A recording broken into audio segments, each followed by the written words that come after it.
মাগুরায় শিশু আসিয়া ধর্ষণ ও হত্যা মামলার রায় 17 মে। মামলার সাক্ষ্য গ্রহণের 11 কার্যদিবসের মধ্যে শেষ হলো বিচারিক কার্যক্রম।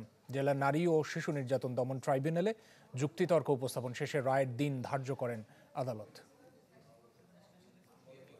বহুল আলোচিত মাগুরার শিশু আসিয়ার মৃত্যুর 1 মাসের মাথায় ধর্ষণ ও হত্যা মামলার রায়ের দিন ধার্য করলেন আদালত। মঙ্গলবার সকালে মাগুরার নারী ও শিশু নির্যাতন দমন ট্রাইব্যুনালে যুক্তিতর্ক উপস্থাপন করেন রাষ্ট্রপক্ষ ও আসামি পক্ষের আইনজীবীরা। সাক্ষ্য গ্রহণের 11 কার্যদিবসের মধ্যে শেষ হয় মামলার বিচারিক কার্যক্রম। পরে রায়ের জন্য 17 মে দিন ঠিক করেন আদালত। এই মামলার সব আসামির সর্বোচ্চ শাস্তির দাবি জানিয়েছেন নিহতের স্বজনরা। নম্বর আসামি হিটুর সাথে ফাঁসির দায় এবং ওই 3 জনের সর্বোচ্চ শাস্তি, সেই শাস্তির অনুযায়ী সরকার, এইটুকু আমার আবেদন এলাকাবাসী যে তাদেরকে ফাঁসি হোক, অন্যায় বিচার হোক, কোনো অবস্থাতেই যেন বিলম্ব না হয়।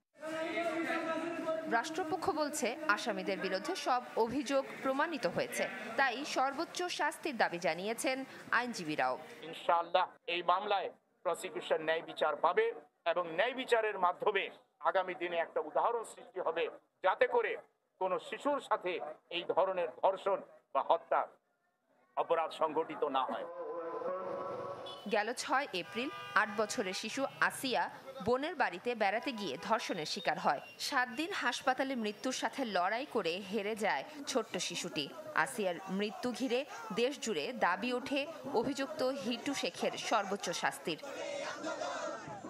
মাফতুহা মিলি, চ্যানেল 24।